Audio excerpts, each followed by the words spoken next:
hay mi hiren lâu về nè thayกันlạc sắc nghe mà hiện nay nó muốn nó mà tỉ để đón em ấy con bùi lai tất cả hay cần là chả mê pan ya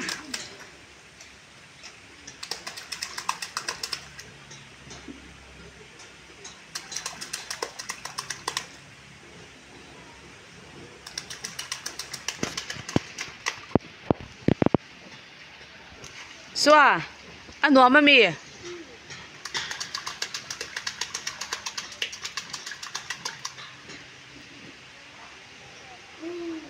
hey